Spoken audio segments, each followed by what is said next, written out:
అయోధ్యలో రాముడు జన్మించినట్లు గ్యారంటీ ఏంటని మీరు ప్రశ్నిస్తే, నేను నా తల్లికి పుట్టినట్టు గ్యారంటీ ఏంటి అంటే నువ్వెందుకు మీదేసుకుంటున్నావని మంత్రి పొన్నం ప్రభాకర్కు కౌంటర్ ఇచ్చారు ఎంపీ బండి సంజయ్. నా విశ్వాసాలతో రాముడు పేరిట ఎన్నికల్లో నిలుచుంటా. నువ్వు నీ వాదనతో నీ అభ్యర్థిని నిలబెట్టు. నేను ఓడితే శాశ్వతంగా రాజకీయాల నుంచి తప్పుకుంటా. వ్యాపారం చేసుకుని బతుకుతా. మళ్లీ రాముడిని హిందూ మతమని మాట్లాడను. ఒకవేళ నువ్వు ఓడితే రాజకీయాల నుంచి తప్పుకుంటావా అని పొన్నంకు సవాల్ విసిరారు.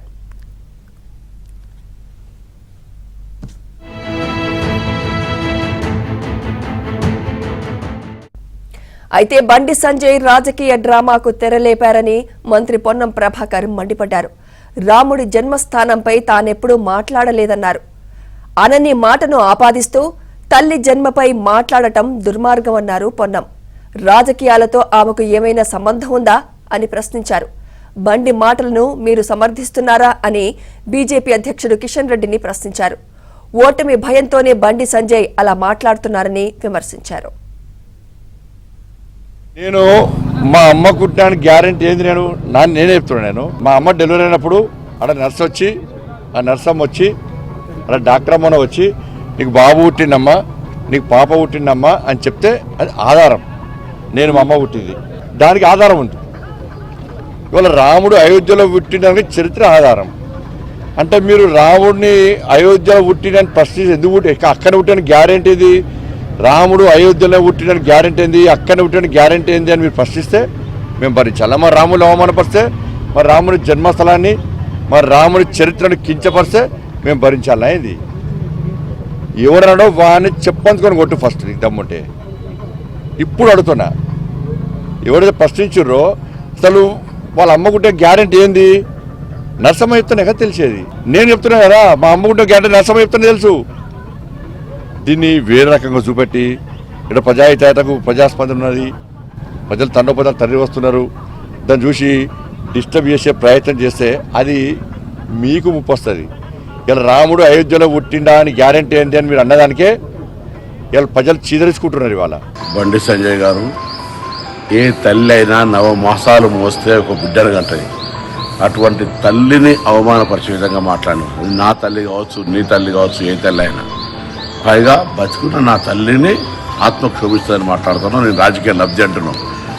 ఆ వీడియో చూస్తే మీ తల్లిని స్పష్టంగా చెప్పిన తర్వాత కూడా నేను ప్రశాంతంగా ఇది మంచిది కాదని చెప్తే కూడా మళ్ళీ హుస్నాబాద్ చౌరస్తాలో నా తల్లి ఆత్మక్షోభిస్తుందని మాట్లాడతావా?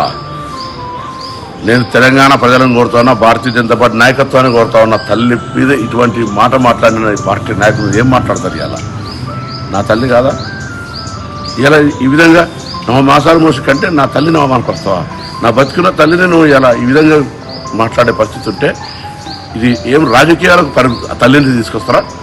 వాళ్ళకి ఏమైనా సంబంధం ఉందా ఈ రాజకీయాల్లో? నేను అడిగిన హుస్నాబాద్ నియోజకవర్గం ఏ అభివృద్ధి చేసినావు, తెలంగాణ బిడ్డగా ఈ తెలంగాణకి ఏం జరిగింది, 5 సంవత్సరాలు ఎంపీకి ఏం చేసినావు అని అడిగితే నా తల్లి గురించి మాట్లాడతాను. నేను ఇవాళ చెప్తున్నా, మళ్ళా రాముని జన్మ గురించి మాట్లాడుంటే నేను సజీవ దహనానికి సిద్ధం. రాముని ఆరాధిస్తున్న వ్యక్తి చెప్పి రాముని రాజకీయాలు చేస్తావు, రాముని అనవసరంగా వాడుకుంటారు. నేను అక్షతల గురించి మాట్లాడితే పత్రికలు రాయకపోతుండేనా? నా మీద మీరు పత్రిక అనవసరమైన మాటలు మాట్లాడతారు. ఇంత చౌకబారు, ఇంత చిల్లర. నేను ఇవాళ వెజిటేరియన్, భక్తుని, హిందువును. రా పొద్దున్న లేస్తే మాంసం లేని బతుకో, మందు లేని బతుకో. నేను మందు దాగా నాన్ వెజిటేరియన్ తినా. This is Ponnam Prabhakar. తల్లి అంటే ఇవాళ కూడా నా తల్లి నన్ను రోజు ఆశీర్వదించి ఎక్కడున్నా రోజుకు 4 సార్లు మాట్లాడుతుంది, బిడ్డ తిన్నావా అని. దట్ ఈస్ తల్లి. నా తల్లిని అవమానపరుస్తావా? నా తల్లిని అవమానపరుస్తావు బిడ్డ? చెప్తా ఇలా నన్ను అడుగుతున్నావు. నేను ఎంపీ ఓడిపోతే, ఎంపీ గెలిస్తే నువ్వు మంత్రి రాజీనామా చేస్తావు. నీకు సిగ్గుందా? ఎమ్మెల్యే 3-4 సార్లు ఓడిపోయాను, మళ్ళీ ఎంపీ రాజీనామా చేసినావా? నన్ను అడిగే ముందు నువ్వు ఎమ్మెల్యే ఎన్నిసార్లు ఓడిపోయావు కదా, ఎంపీకి రాజీనామా చేసినావా? నువ్వు ఒక్కసారి ఎంపీ గెలిచావు పీకుడు. నేను గెలిచినా, నీకంటే ముందు మార్కెట్ చైర్మన్ అయినా, నా దయాదాక్షిణ్యం మీద Congress panel urban bank director పెద్ద పీకుడు. నువ్వే మాట్లాడుతున్నావు ఇలా. అందుకే జాగ్రత్త.